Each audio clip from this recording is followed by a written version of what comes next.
Love this podcast? Support it and sponsor today. Simply head to ozcastnetwork.com for details.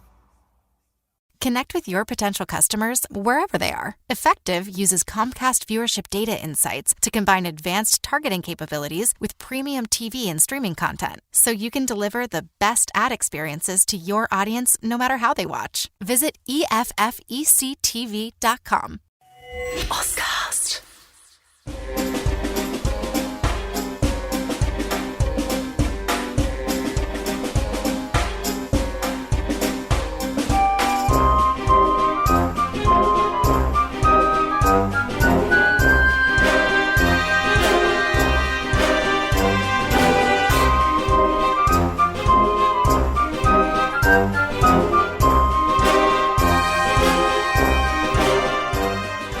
Hello world, I'm Tim Whiffen, and you're listening to Strategicon, your window to all things security and foreign affairs. Since the US-led missions in Afghanistan and Iraq, a lot has been said of the state of American global power. Defenders of the US international order say that the United States is as powerful, if not more powerful, than ever, pointing to the defense hardware at its disposal and the fact that it is still the world's #1 economy. Detractors claim that the US is a giant with feet of clay, that there is little about contemporary America that is powerful, since power is a state of mind and weapons alone can't give a nation power unless it is willing and able to exercise it. But in the US itself, there is little appetite among the people to be on a constant state of military vigilance. And arguably, the Trump win in 2016 played to a sense of national public war weariness. The ambiguous nature of the American-led coalitions in Afghanistan and Iraq hurt US pride, damaged its reputation, and tarnished its image of American exceptionalism. All this is happening at a time of confrontation with Iran in the Gulf, a watchful eye over Kim Jong Un in North Korea, and most worrying of all, a rising China. China has the world's second largest economy. It is expanding its strategic reach through its Belt and Road Initiative across Eurasia. The country has dominated foreign investment and aid distribution to Africa, locking in many African states into dependence and debt traps, which the PRC is seeking to replicate in the South Pacific. For the US and its Asian allies, the modernization of the Chinese military is a growing concern. But importantly is the fact that Chinese power is increasingly seen to be pushing US power from the Western Pacific. A lot of this is media hyperbole. The US has some 47,000 troops stationed in Japan, approximately 28,000 troops stationed in South Korea, and is rotating some 2,500 troops through Darwin in Northern Australia. Indeed, in spite of an almost institutionalized anti-Americanism expressed by these countries' left-wing political parties, neither South Korea, Japan, nor Australia are likely to ask for the American presence in their countries to leave. Furthermore, together, the American, South Korean, Japanese, and Australian militaries constitute highly capable and technologically adept forces, far and away superior to anything the People's Republic has. But times are changing. A lack of alliance cooperation or a sense of the Chinese catching up and upending the regional balance of power are in themselves things that cannot be ignored. Domestic political apathy can diminish a government's commitment to counter Chinese encroachments should they occur. To plumb the depths of American power in the Pacific today, we are honored to be joined by Lieutenant General Jerry Martinez, retired US Air Force. General Martinez is Senior Director, International Advisory Board of the International Security Industry Council. When John Bruni met General Martinez last June at the recent MAST Asia 2019 exhibition in Tokyo, General Martinez was still the Commander, US Forces Japan, and Commander 5th Air Force, Pacific Air Forces, Yokota Air Base, Japan. Also in the studio are John Bruni and David Olney. The team at Strategicon will be taking a little break until John gets back from SAGE International Australia's second advanced workshop in disruptive maritime technologies and supported by MAST to be held in Copenhagen, Denmark in early September. If you are interested to know more about this workshop, please take a look at the SAGE International Australia website. We'll all be refreshed and back on deck by mid-September. In the meantime, if you need to get your Strategicon fix, don't forget to visit our back catalogues. We've been around since 2015, so there are lots of interesting interviews to go through if you haven't done so already. Before we start today's episode, I would like to remind listeners that Strategicon can be found on the Ozcast network, iTunes, Stitcher, TuneIn, and on the Sage International Australia website, www.sageinternational.org.au. I'm joined in the studio by Dr. John Bruni and David Olney. Hello, Tim. Good morning, gentlemen. Thanks for joining us, Jerry. Thank you very much. Jerry, we hear a lot about the rise of the People's Republic of China. However, there is a lot of media hyperbole surrounding anything to do with security these days. What have your observations been with regard to the People's Republic's military and naval deployments in and around the Northeast Asian region? You know, whenever you're talking about China, I think it's very important to frame at the beginning of any conversation and have a mutual understanding that China is not an enemy. You know, they're not the enemy of the United States. They're not the enemy of Japan. They're not true enemies, of most. What they are is they're a strategic competitor. And so we compete with China out in the Pacific in several different facets. Now, I will say that my view is probably a little bit harder on China maybe than some, but that's because, I've lived out there and commanded forces and had to deal with, the daily antics of the Chinese in that region. But, in my view, what China's really after out in the Pacific, and honestly, it's not just a Pacific, it's on a global level. Even though I think you can argue that their internal politics and internal security will always take priority over most global matters, what they're really after globally is influence. And China wants political influence, they want economic influence, and they want military influence. And each of those have its own, house of cards that you could go into, looking at all of the different things that they're doing to try to gain those three pieces of influence. But where it really was at heart with me was, while I was out in Japan, because I would see it firsthand in the Pacific. And when you look at China, I think there's a couple things that come to mind with me that bear, I would call, warning. And the first is their military spending. If you look at, say, since around 2010, let's just say in the last 8-ish years, their military spending has gone through the roof. They've taken equipment and tactics and things that they apply their money towards, and they've made them far more sophisticated as well.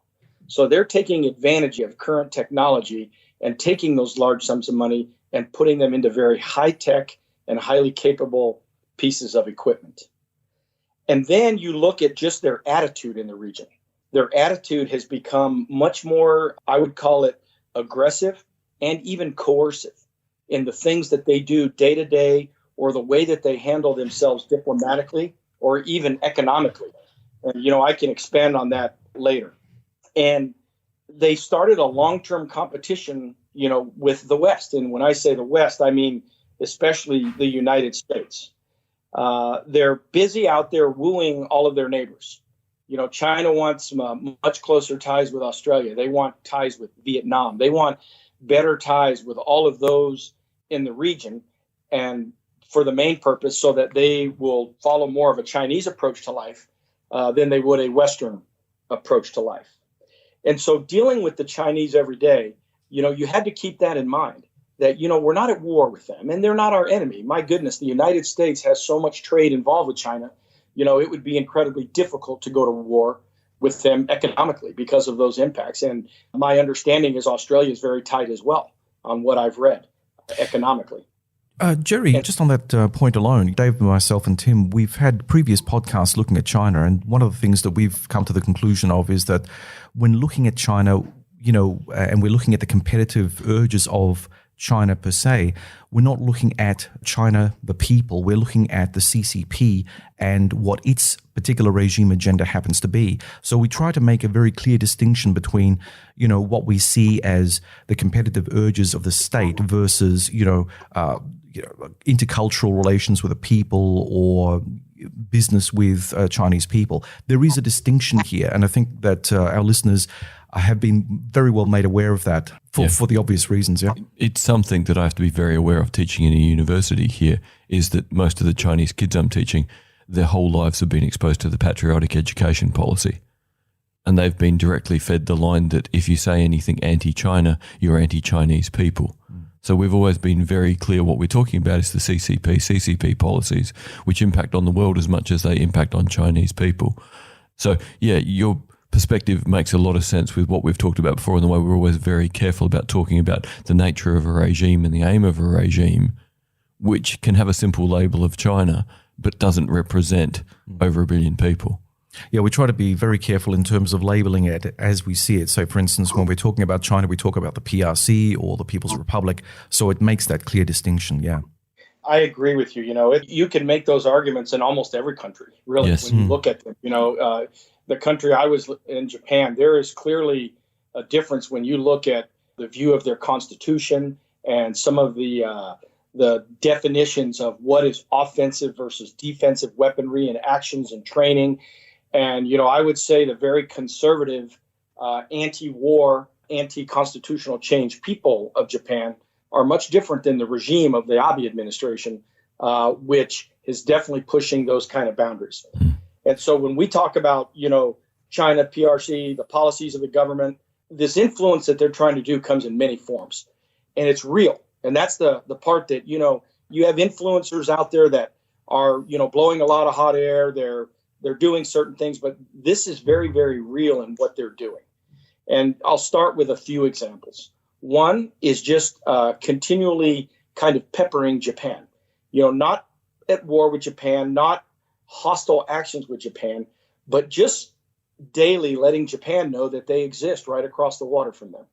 And some of the actions that you'll see are very simply just what they would term fishing boats, what I would term some very beefy fishing boats with lots of antennas on them and some pretty well-trained and sophisticated fishermen, that like to go into the Senkaku Islands.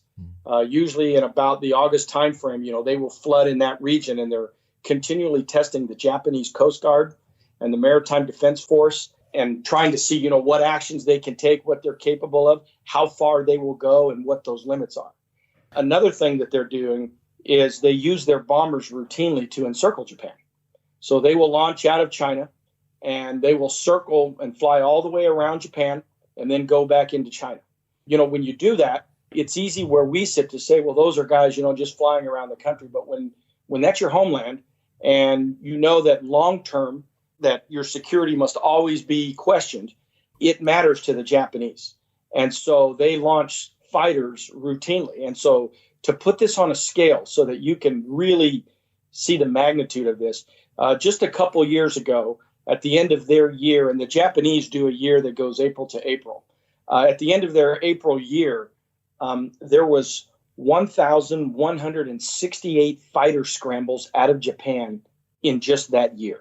For a self-defense force, which is amazing. Yeah, that was like since the longest they've ever been tracking fighter scrambles, there's been nothing like this, 1,168. Now, 73% of those were against Chinese aircraft, and the rest primarily Russian. But that 73% of that 1,168, the part that was really noticeable is that was an increase of 300 scrambles from just the year before by the Chinese. And that is clearly a sign of the aggression. And, you could debate whether aggression is the right word, but it is clearly antics to let the Japanese know that we are here and we are around your country. I was just going to say, on the 23rd of July, it was reported that South Korean fighter jets had fired rounds at Russian and Chinese surveillance planes, which really, bears out what you've been saying in terms of the higher tempo of operations in that area. Do you think that this sort of action will be normalized in the coming months, years ahead?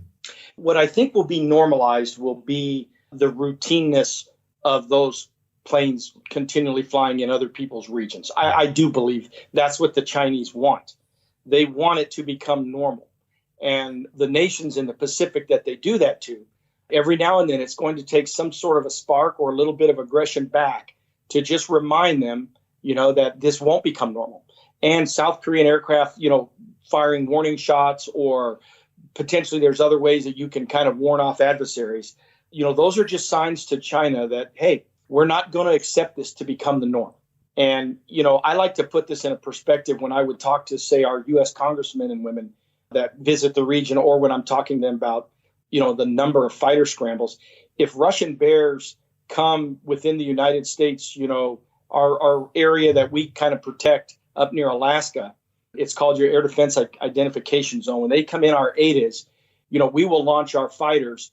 And if we do it 2 or 3 days in a row, it's on national news. It's like U.S. fighters have launched now for the 3rd day in a row against Russian bears. In Japan, it's 3 to 4 a day, every day, to get those kind of numbers. And I think that's really important to understand. That is much more than just, hey, a little annoyance. And interestingly enough, I sat with a group of Chinese scholars, and these were some pretty smart folks, and they were deeply, deeply rooted in Chinese beliefs and a little bit anti-Western, to a degree. And, I asked them, when they say, no, China's not an aggressor, we don't want any, ruffled feathers in the region, I asked them about all of those aircraft that circle Japan. And surprisingly, their answer was very simply, the pilots get bored of flying the same routes in China, so they fly around Japan just for fun. And these were academic scholars. Yeah, and of course, they're sitting in a room with some highly trained military people listening to this.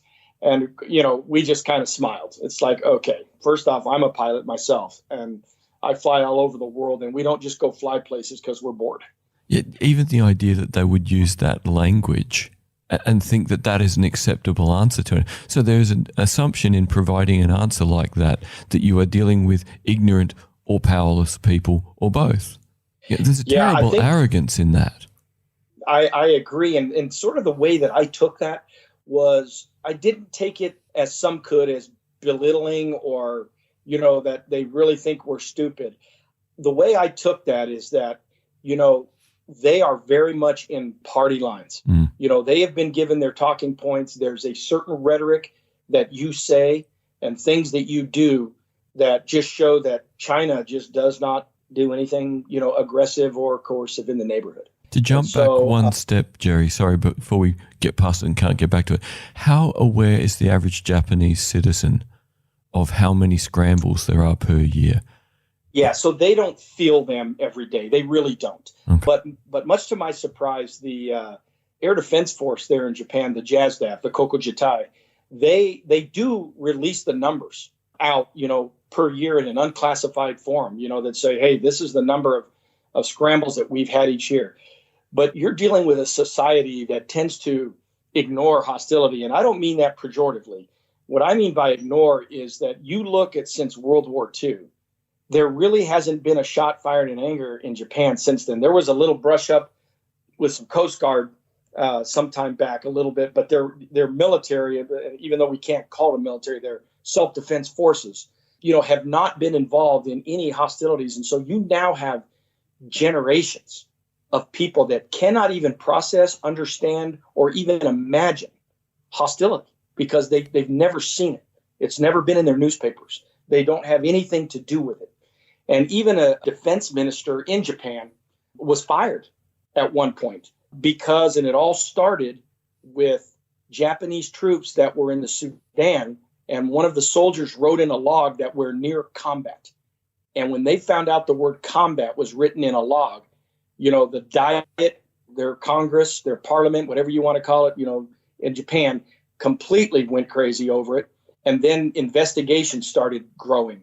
And it's not simply because a person wrote combat, but there was more, and there were some other scandalous things going on. And then the logs disappeared and then reappeared.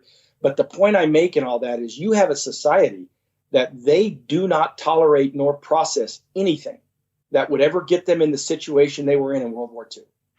And so even though those numbers may be published, they don't necessarily mean that they're taken at heart or put a fear in the average Japanese citizen. What impact does this have then on Japanese self-defense force personnel who essentially have to vomit up the habituated pacifist Kool-Aid to become functional self-defense force members and then exist in a parallel universe of not being able to talk about it or be understood or appreciated? That must be a nightmare. Yeah, that's a very great point. I put this in contrast. If I leave in most places, now we certainly have our more liberal areas in the United States, but, in most places that I would ever walk when I was wearing a military uniform, I have people coming up and wanting to buy me a dinner. They want to thank me for my service.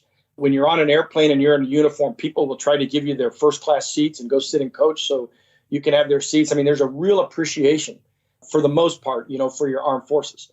And in Japan, they don't even wear their uniforms off base. Now, if they're traveling between functions or something, they certainly would have them on in a car. But you won't see a self-defense force member jumping on the train or the metro and just riding through town on their location to another place. And in the U.S., we do. And that's one of the balances that they have over there is that, they have to have a mindset and have an ethos that is that we are going to protect this nation at all cost. But they do it in a very quiet manner. And I would personally find that difficult to do. Now, during the period that I was the commander of U.S. forces in Japan, I didn't see that as much. And that's because of the current administration is very pro changing the interpretations of the Constitution. And they passed in 2015 some security legislation that allowed Japan to start taking a little bit different view of how they look at the Constitution and what those rules really mean. And so I think there's a movement amok, that is taking them away from that situation you described, but it certainly is not going to be an overnight process. It's interesting that you should say this because, of course, now there's a possibility of some bad blood being spilled between South Korea and Japan politically. And, the Japanese refused to attend the planned trilateral summit last month between the US, South Korea and Japan. It seems that the US might be able to drag both South Korea and Japan to the negotiating table for greater cooperation, but both South Korea and Japan have lost interest in deepening their ties. The US has significant forces in both countries, so how does this sort of bilateral spat affect US strategy in Northeast Asia? Yeah, that's a fantastic question. I lived this a lot while I was in Japan. And it starts from a very simple, basically premise of why this exists. And that's because there is a deep-rooted history in the Pacific and memories that don't forget. And that's a very simplistic way of putting it. But, in a period some time ago, Japan committed atrocities that have not been forgotten by other nations. And there's been many meetings that have occurred since then, where Japan, in their mind, has made an effort to try to heal those wounds. But in the minds of other countries, they say those efforts weren't enough. And so it all starts with this deep-rooted history of the nations. And I'll tell you how, basic this gets down to is while I was the commander, their defense minister, just after Prime Minister Abe visited Pearl Harbor. So you had the Japanese prime minister go to the spot where World War II started, and he visited, and it was fantastic. He and President Obama were there, and I was there, and we took him all around the islands and showed the prime minister a lot of Hawaii and even some of the monuments that are there for Japanese, members. And it was a really good event. And then we get back to Tokyo, and like a couple days later, the defense minister goes and visits a shrine in Japan that the South Koreans view as a shrine dedicated to war criminals. And so all this goodness that was out there, in a matter of a visit to a shrine turned ugly.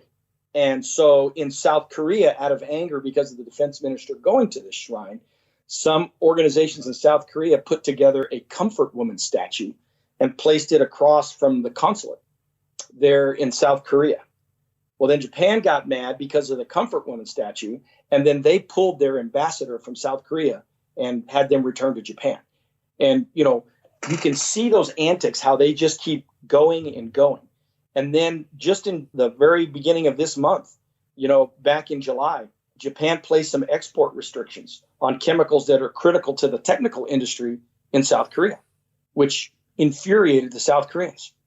And now they're saying we're going to boycott Japanese products and buying them in our country. And then also there's reports out there that the governor of Japan is even considering removing South Korea from what they call their white list. And the white list is basically a list of trustworthy countries that receive preferential trade treatment. And one more example is one time during an exercise that was going on, and it was a joint exercise with many people, the South Koreans asked the Japanese ship that was going to be in this basically flotilla to remove their flag because they felt the flag was disrespectful to South Korea. And the Maritime Self-Defense Force, their flag is basically the imperial flag, that you saw years ago. Nowadays the flag of Japan is, the big round red, circle on the white background. But the Navy or the Maritime Self-Defense Force, their flag is the imperial flag. And of course, the Navy said, we will not remove our flag. That's our flag.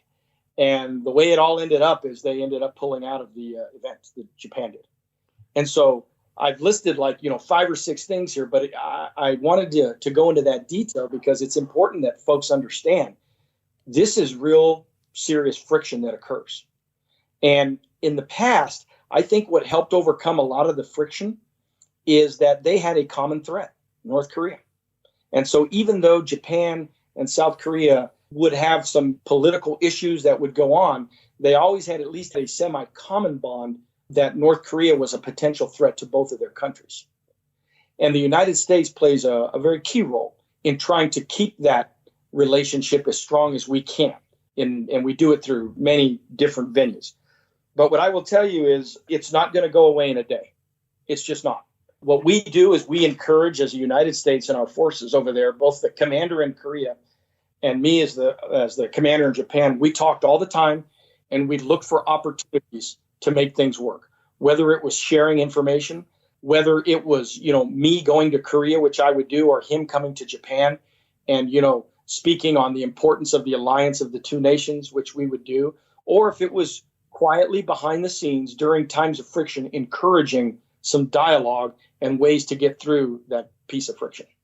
What is incredible, Jerry, from our perspective here in Australia, being close enough to watch all this, but not close enough to kind of feel the tension, is that we've got a massively competitive environment here of South Korea, Japan, China, economically, massive potential for competition, strategically massive potential for competition. And the whole thing of a common competitor should be enough to make Japan and South Korea realize that coming to an accommodation and working well together is by far in their long-term interest. And yet the tensions appear to be so deep that just keeps fracturing. How much of a competitor do they need to see Beijing be before they actually switch on and realize they've got more they can gain together, than they're going to lose if they keep aggravating each other? Yeah, that I really believe in my heart that that's going to be a difficult place to get to in the near future. I just can't emphasize it enough until you've lived there and you've talked to the people in both those countries, how just deep-rooted those issues lie. And I've spent time in South Korea, and I've sat with, some what I would call important folks at some pretty high levels. And we've had one-on-one conversations about, that relationship. As I said earlier, I always encouraged, along with the commander in Korea, we always encourage dialogue between the two nations. We want them both to be successful. And, unity with the big giant, China out there is very crucial in our lives. And we try to get them to work together. But, when I would talk to these senior officials, the look on their face, the tone of their voice, the way they presented things when they were dealing with Japan, you could just tell that there is a mistrust because of their history. And, I think Japan has made, several overtures towards Korea. I think Korea appreciates when Japan makes those overtures, but I think Korea has always felt they weren't enough, and Japan feels they are enough. And so until they can figure out what enough is, they're never really going to get through that problem, despite having a big China affecting both of them. Jerry, planned US-South Korean military exercises have elicited another round of North Korean short-range missile tests and diplomatic tensions on the Korean peninsula. How worried are you that this posturing could end the prospect of further US diplomatic initiatives with North Korea? Does the People's Republic have a hand in this saber-rattling, or is this all on Pyongyang? That's another fantastic question. When you look at North Korea, you've got a leader there that came from a country that was so insulated, really very little outward discussions, workings, or anything with anybody except China. And even that tension with Kim Jong Un, and Xi Jinping, I think depending on what report you read, some could say during the height of all the missile launches and the aggravation they were providing the United States and Japan and others in the world, I think there was even tensions growing between China a little bit and Kim Jong Un. And so when you take a leader like that, and then all of a sudden he's exposed to the world, which he is. He's now met my president twice. He's met Xi Jinping, I think, twice, if I remember right. And there was discussion, and I know foreign ministers and folks were talking, and I can't say whether it occurred or not, but I know there's a potential meeting with possibly him and Mr. Putin. Yeah, And they've met. He went over the border and spent time in Russia. Yeah. Yeah. And that was being kind of discussed and planned a little bit back, and I was following it. But, you imagine being that guy who was really no one knew much about, nor frankly knew a lot of what goes on in their country, and all of a sudden you're a world leader. I mean, he has stepped onto a stage now and dealing with the most powerful leaders in the world, Mr. Putin, Xi Jinping, President Trump. So when you step onto that stage, you have a fine balancing act. And that balancing act is, hey, how do I represent myself to the world? How do I become legitimate to all these leaders? And how do I become a respected world leader like these people I'm talking to? But at the same time, balancing the internal politics of your country. Kim Jong Un fears being overthrown. He fears assassination. He fears those things that would end his regime or his life. And so he is always, like his father and grandfather, has kept a very strong hand of what goes on internally in North Korea.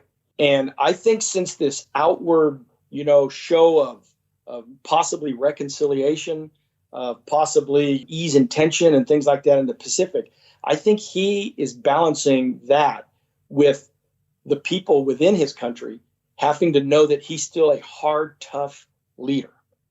And so he does things like shoot a rocket every now and then. And, that's all over their press because they control the press. And they let all the people know that, he still does not bow down, to other countries. He still is strong. He is a great leader that loves North Korea. All those propaganda things that a good press agency is going to tell somebody in that type of a country. And so I think a lot of it is that going on, honestly. I don't personally sit here and worry. I really don't right now that, in the next short-term period that North Korea is going to start launching ICBMs at the United States or at Guam or at Japan, Hawaii. I think he's rattling for position. He's trying to keep his name in the list of world leaders. And in order to do that, he can't appear as a puppet to anybody. And yet that's part of the problem for him at the end of the day, is China needs the defence in depth that North Korean regime in geography provides to put a gap between Japan, South Korea and them. So at some level, he's always playing two games. It's what can he get out of the world, but also how far can he push the Chinese and still be supported? Yeah, very much so. He was working the Chinese really hard. I like to go back to the height of when, ICBMs were being launched and missiles were going over Japan or going into the Sea of Japan. China didn't want that war to happen, and for good reason. And nor did Japan, nor did the United States, nor did North Korea. And so Kim Jong Un used that to a great advantage. And when he went up and met Xi Jinping, depending on which report you read, that country is now giving North Korea some pretty good support. And that's what he needs. He needs both political support, economic support, but he needs, the backing of somebody kind of powerful in the region for the rest of the world to know that that's kind of an ally of his. You're listening to Strategicon. We're going to take a musical interlude now with one of our local favourites, Flat Moon Society, with one of their new tracks, Lucy.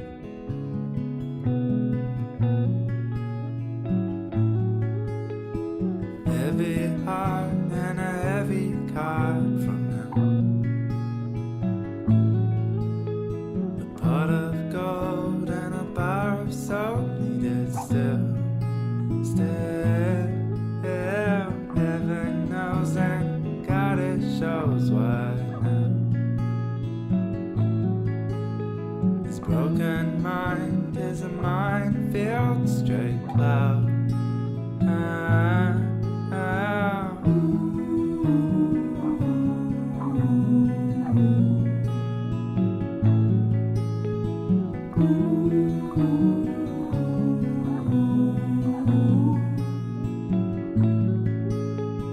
Lucy never said it'd be like this. Lucy never played such awful tricks.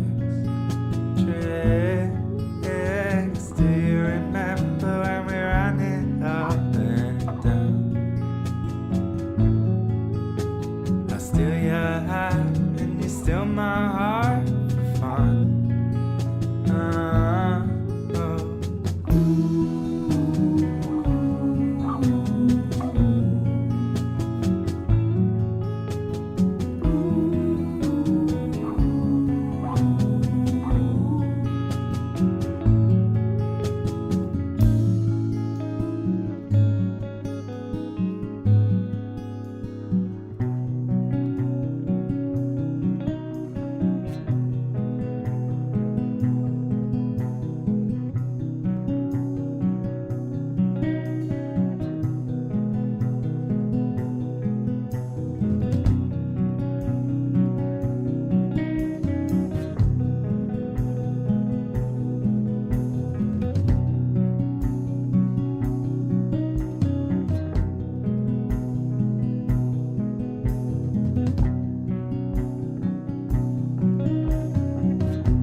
Lucy by Flat Moon Society. Make sure to check out the links in the description for the band, and we'll head back to the episode.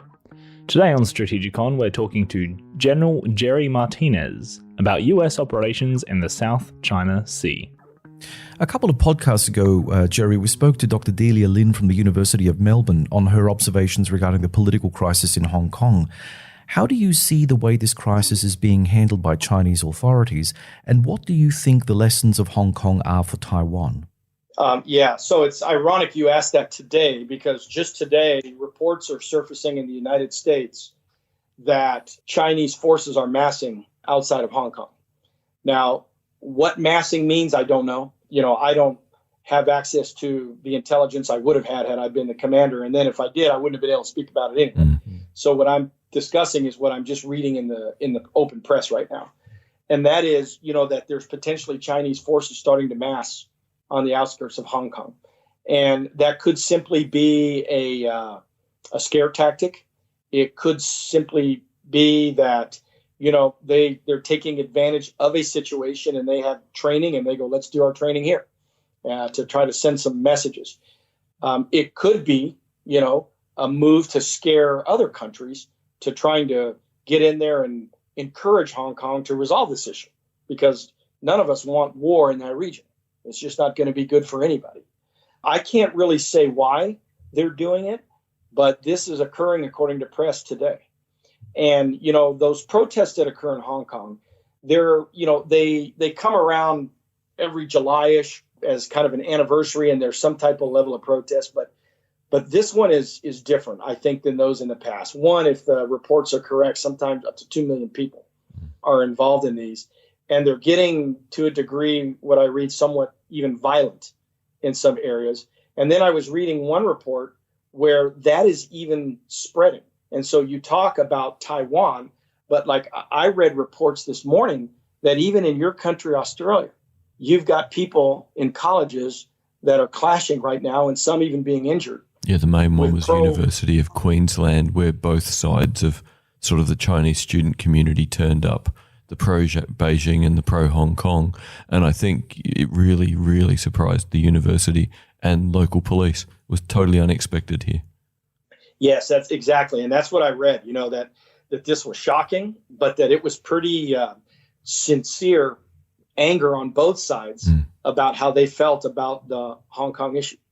And so, my understanding is, the whole thing, they have, again, these displays, usually in July, but this one involved potentially a bill written that could allow extradition, meaning that people in Hong Kong would be under the Chinese potentially legal system. And the government has since kind of turned that off, but with loopholes, my understanding. The people don't want to be, they want their freedom, their autonomy, their independence, whatever that is that they can have there. And so when you look at Taiwan, I feel the same sentiment exists. You're going to have a group of folks that are enjoying the autonomy to the best that they can in that region.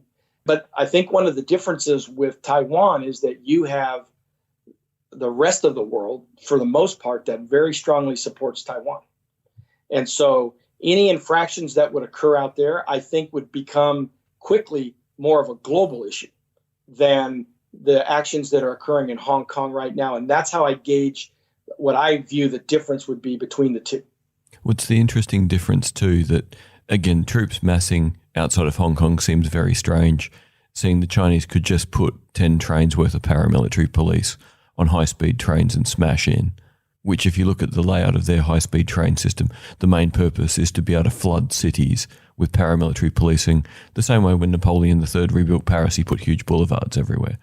But Taiwan, with their growing defence spending and their growing defence sophistication, they're both in a better and a worse situation, in that they can probably maintain independence for longer, but they've also got more to lose. They've got relative independence. The only certainty for Hong Kong is that at a certain point it falls completely under the clutches of Beijing and people lose their relative autonomy. So that must be a whole new powder keg for, the citizens of Hong Kong and the CCP in Beijing to deal with. People who are seeing their lives are only going to get harder, not get better. Yeah, very fair and true point.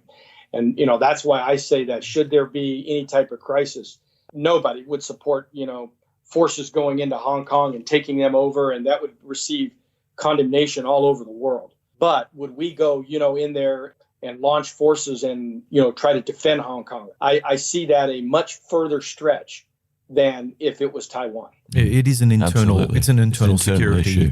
issue for the PRC. But, sticking on the issue of Taiwan, Jerry, for a moment, it was reported on the 25th of July that the USS Antietam sailed through the Strait of Taiwan. Chinese authorities were, of course, angered by this move, coming as it did during a period of heightened Sino-American tensions, even though both Taiwan and the US said that the Antietam sailed through international waters. In your view, will the Chinese Communist Party ever see freedom of navigation in the same way as the Americans? Yeah, I think it's a little more difficult for the Chinese to do that because by purely geography. Yeah.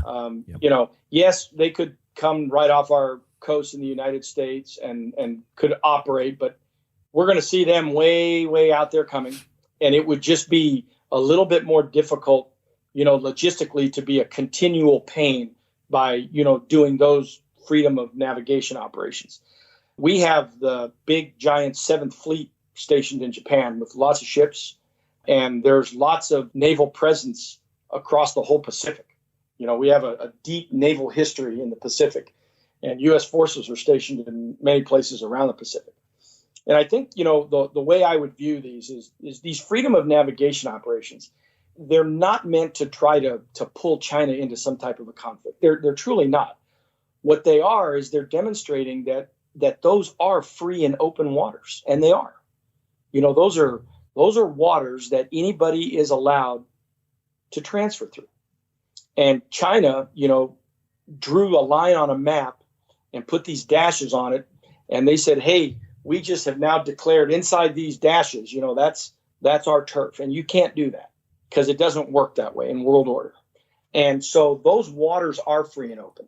And those ships have every right to go through them. And I think the reason that you're seeing it a lot more is changes of administration within the United States.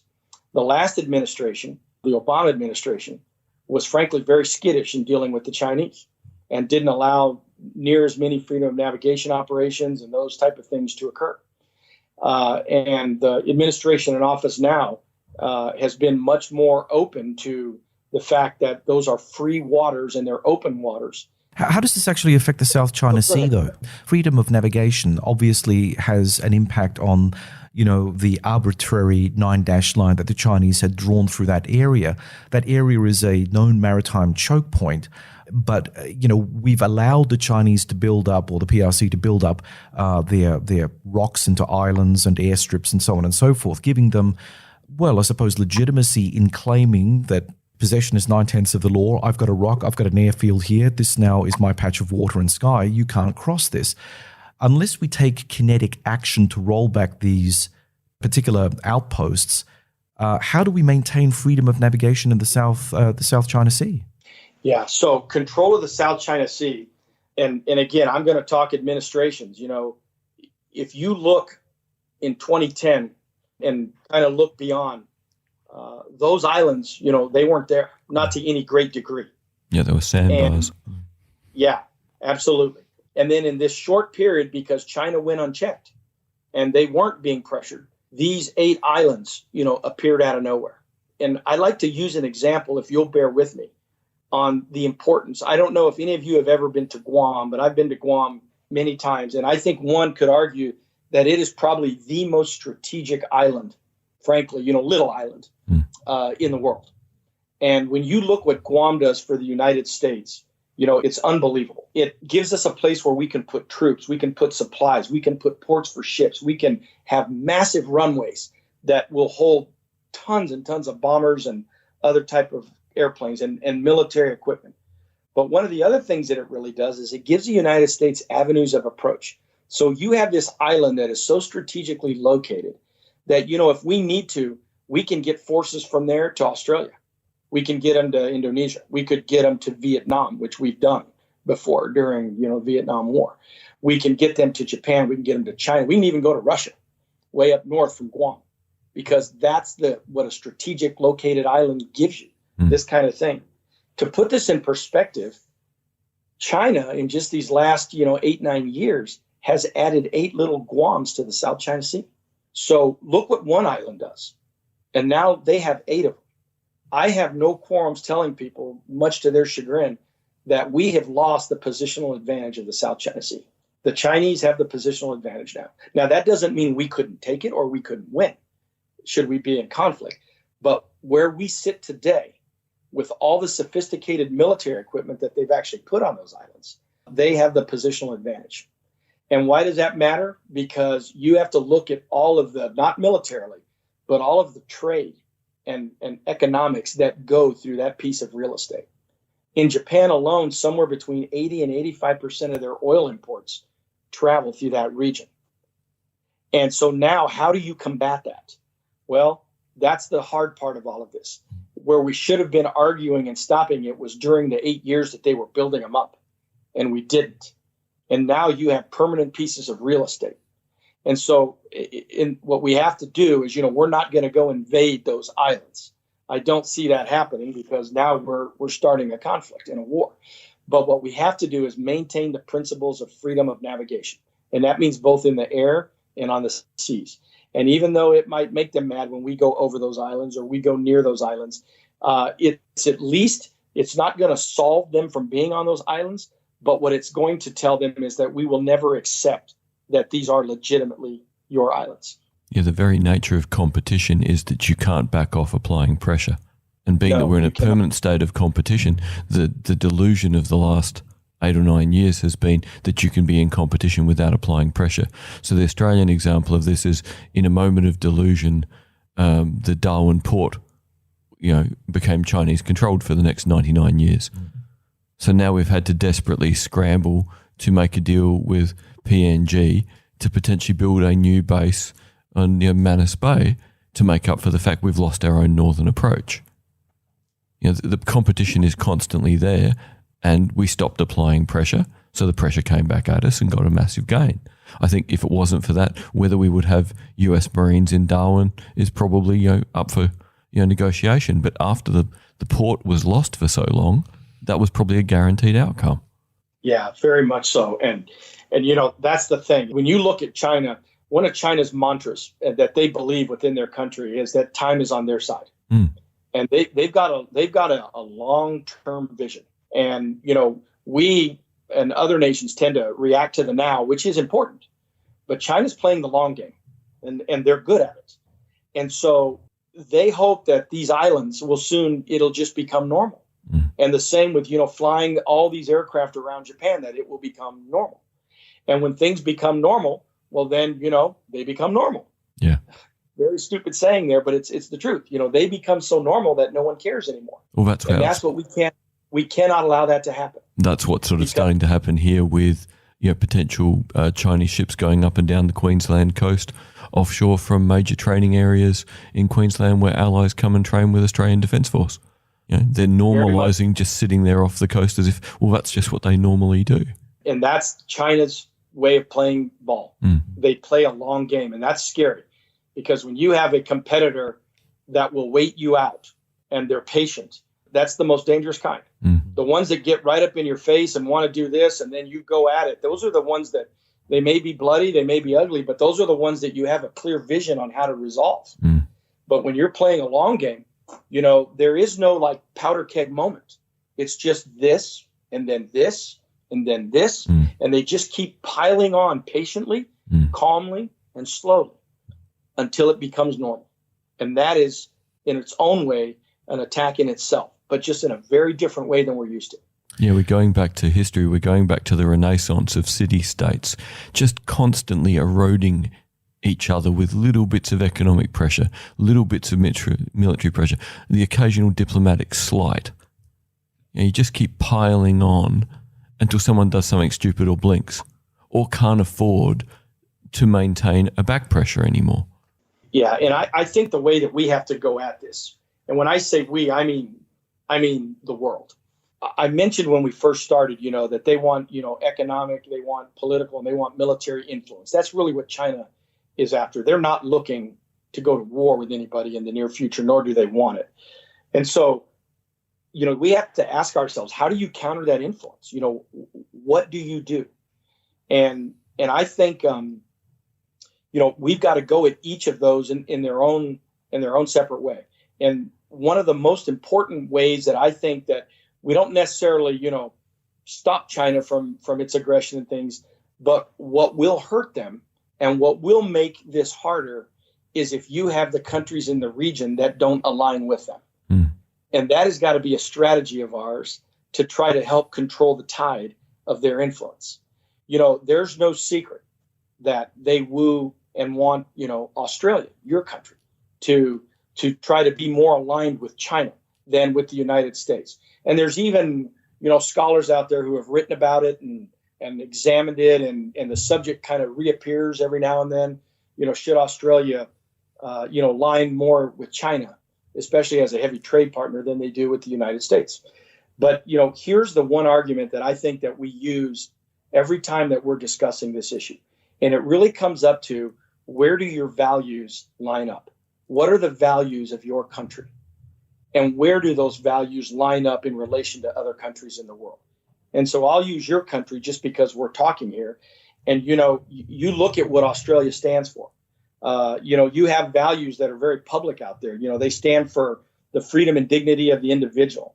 Australia stands for equality of men and women, freedom of religion, commitment to the rule of law, a parliamentary democracy, a society that embraces mutual respect and tolerance and fair play and compassion for those, in the pursuit of the public good.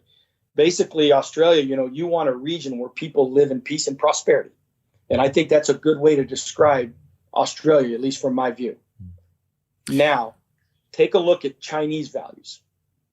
Horrible human rights records, censorship of their people, surveillance, a police apparatus that some would very greatly argue is definitely not guilty, or innocent till proven guilty. And even control of the external forces that affect their country, like the Catholic Church or Islam, pro-democracy groups, human rights, non-government organizations, NGOs, all of those things. When I describe China in that way, that in no way, shape, or form aligns with the values of Australia. And so you may be trade partners. You may be, two countries that work together and have to live by each other and tolerate that. But I don't ever see a country like Australia changing its values to match that of the Chinese. Gosh, I hope so. I hope that's the case. Yeah, so it's that confusion of the debate, and the debate here, sadly, is fairly mediocre, of saying we have to pick. No, there is a distinct difference between sharing values and doing business. and doing business is a necessity. But at the end of the day, if you have natural resources like we do, you can do business with other people too. It's just at the moment the biggest workshop is China. If manufacturing is more distributed, then we can do business with a lot more people because our values are unlikely to change dramatically. And this is what so often gets forgotten, and why when Clive Hamilton wrote his book Silent Invasion about the sheer level of influence within, Chinese influence within Australian universities, Australian media, influence over politically the left side of Australian politics. Australia had a horrified wake-up call for about 5 minutes and went, Clive can't possibly be right. Well, look at the amount of research. He can't possibly be wrong. In the same way you talk about Japan struggling to acknowledge history and the potential threat, Australia is so used to things being nice that we're not really good at acknowledging that things might one day not be nice. I think David raises a very good point. It is our Achilles heel, politically speaking. Yeah. And we'll have to always be practicing a sense of continual vigilance, not to be guiled into the fact that, business is business with China. It's all good and everything's comfortable with us. It isn't. There are some enduring realities. And we spoke about this on Strategicon a number of times, the way that the Uyghurs are being treated, the Tibetans are being treated, the people in Hong Kong are being treated. All of these things are effectively and antithetical to Australian values, as you rightly point out, Jerry. Yeah, I fully agree. And that has got to be what we go to countries like, Vietnam and all the others in the region with that message. Yeah. Is that, your values are never going to align with that. So you don't want to become, so dependent on that country that you're forced to have to make decisions on your values. And, some of those smaller countries, it's big and, it brings a lot of pressure with it. They have to have options, and that's where our job comes in. We've got to be able to provide them options out there to align with somebody that's more in line with their values. And, you also brought up a very great point that it doesn't have to be all or nothing. No. You can trade with China. You can work with China. You can do those things. And frankly, it's critical for their economy and our economies and everybody else. That doesn't mean it has to be all China. It doesn't have to be all or nothing. China would like it all or nothing, frankly, in my mind.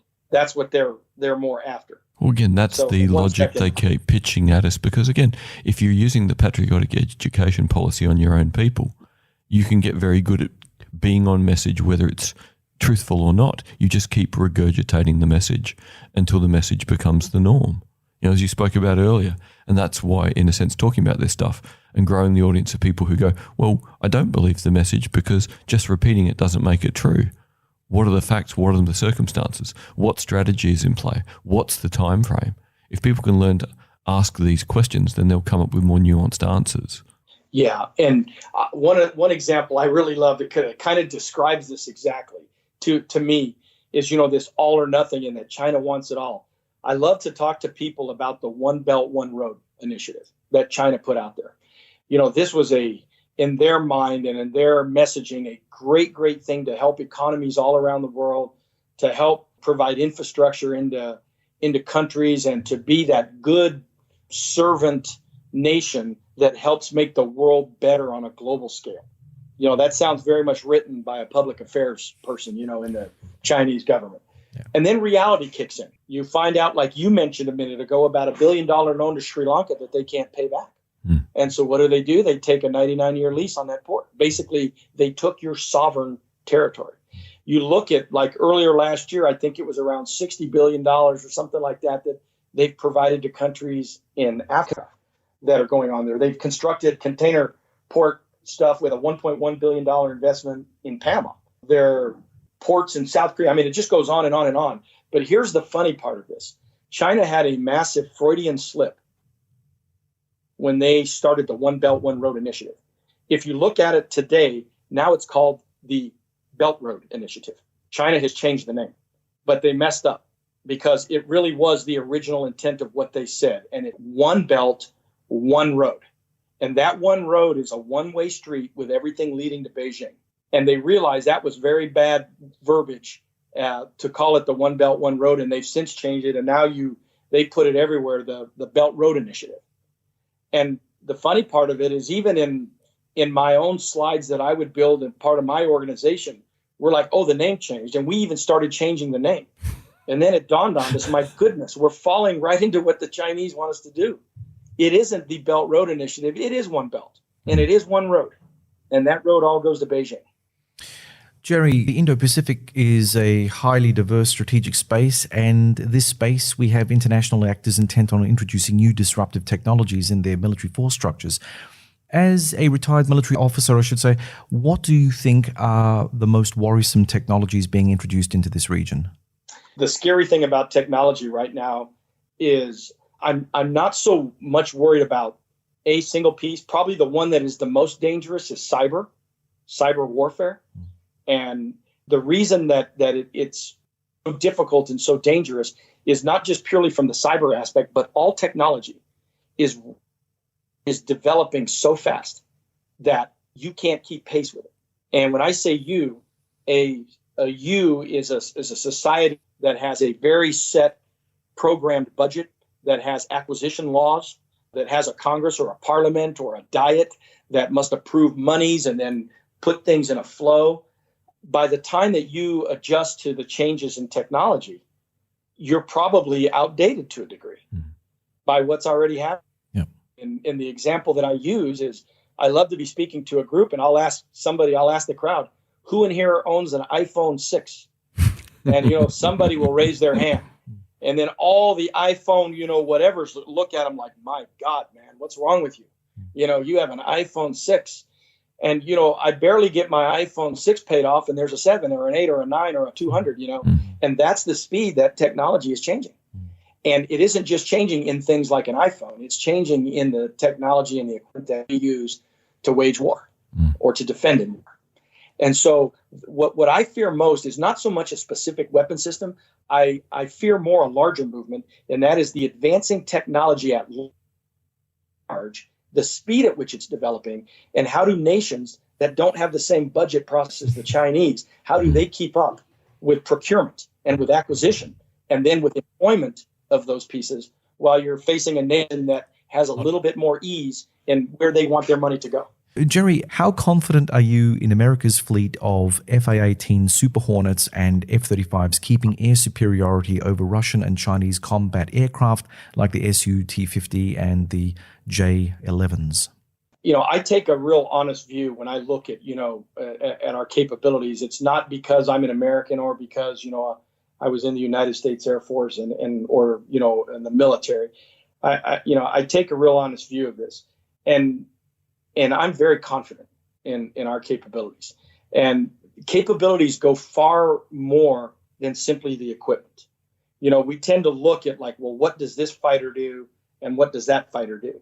And the United States has good comparable equipment to a near peer like China. But where I think that we crush other countries that have similar capabilities is in our training. We have very, very, very rigorous and tough training that we do with all of our forces in very complex environments and very high-tech environments that our men and women are trained to respond in. And so, that absolutely, I think, gives us an edge in some of the battles that we may face in the future.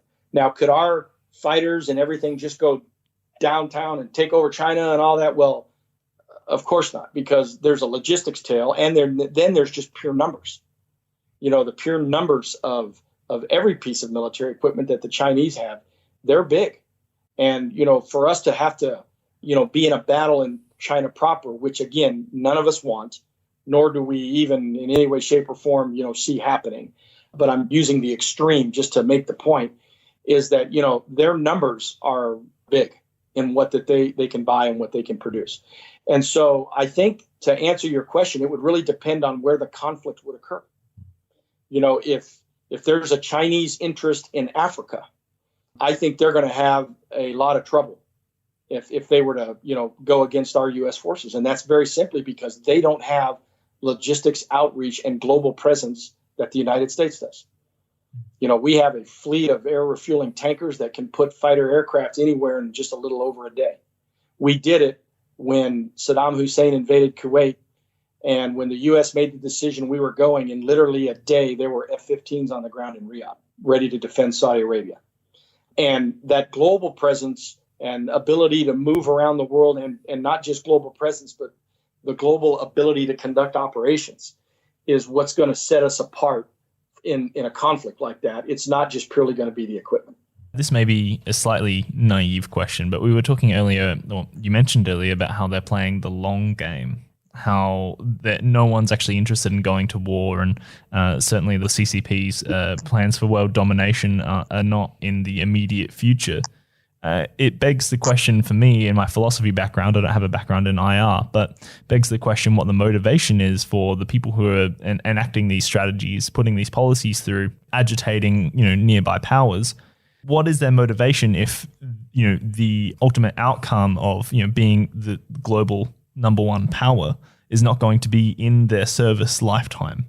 What is the dogma or motivation behind these actions? It might sound a bit stupid of a question, but the Middle Kingdom. Yeah. No, not at all.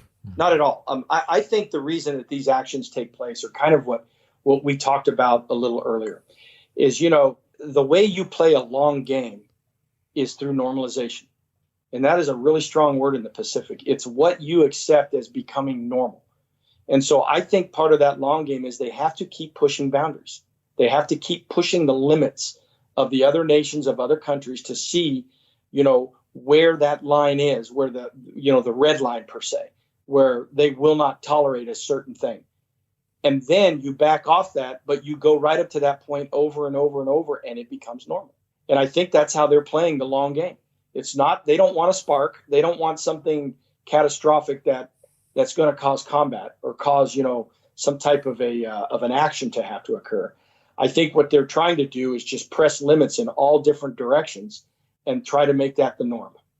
Jerry, finally from me, do you think that the latest US intelligence community assessment that the PRC and Russia will drift closer together over the next 12 months is true? And do you think that this probably presages something a little bit more formal in terms of the way these two countries operate moving forward? Yeah, so there's no question that, we have to be concerned with China and Russia, operating together and becoming one. They were doing some exercises together even while I was the commander in Japan. We watched closely with what they were doing and the way they operated, their interoperability and things like that. But here's the part that maybe I'm naive in this, but in the back of my mind, I feel that, okay, they may be able to conduct some military operations together, but my goodness, those two countries come from a completely different vein. Yeah. In their thoughts, in their goals, their history, their everything. They are two very different value-based countries in what they think. And so for those two to try to really align and become one, I think will be difficult. And I don't mean become one country, but become one in their thinking and in their operations and their motives and their goals and objectives. I think we have to be concerned if a conflict occurred, what are the limits that those two could operate together? We need to know where that line is and understand, what we would need to do to be able to get to that point as well in terms of capability. But long term, it's going to be really hard to see Russia and China ever of truly 100% like mind. Yeah, really, in the short term, what we can see is two regimes desperate to survive, and in order to survive, they both need enhanced influence. So the potential tactical gains of working together for enhanced influence, in the short term are very good. But in the long term, the only way to gain more influence would be to have influence over each other, which means inevitably there's a clash of culture, if not anything else. Absolutely. Okay, well, I think we're coming close to ending this episode of Strategicon. So what I'll do is I'll just ask David if he has any final comments. David? No final comments, just a huge thank you for joining us today, Jerry. Yeah, absolutely. It's been an absolute pleasure to have you on, Jerry. You've been very accommodating, very lovely to talk to. Thanks for joining us on this episode of Strategicon, Jerry. Yeah, thank you very much. Great talking with some big thinkers like yourselves. The ever-changing environment in the Pacific is something we all have to watch, and it's very difficult to understand because there's lots of different webs, entanglements that go with each of the relationships of the countries. But having folks like you, they're thinking of this on a strategic level and tactical level and all levels between, is very, very helpful. Thanks very much. Thank you. Thank you. Thanks for listening, everyone. We hope that you'll join us for our next exciting adventure through the world of geopolitics. Remember that you can subscribe to Strategicon through the Ozcast network, iTunes, SoundCloud, Stitcher, TuneIn, and Spotify. Please like us on the Sage International Australia Facebook site and follow us on Twitter. We appreciate your support. Also, please comment on any of our articles and podcasts through Facebook, LinkedIn, Twitter, and of course on the Sage International Australia site. We welcome any constructive feedback that can help improve our products, and we look forward to engaging with our followers. Until next time, goodbye.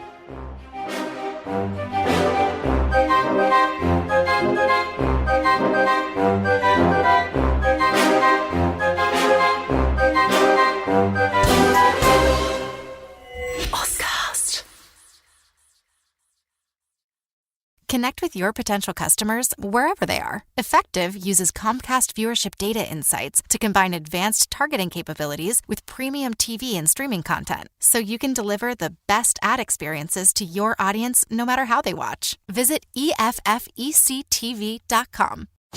Love this podcast? Support it and sponsor today. Simply head to AuscastNetwork.com for details.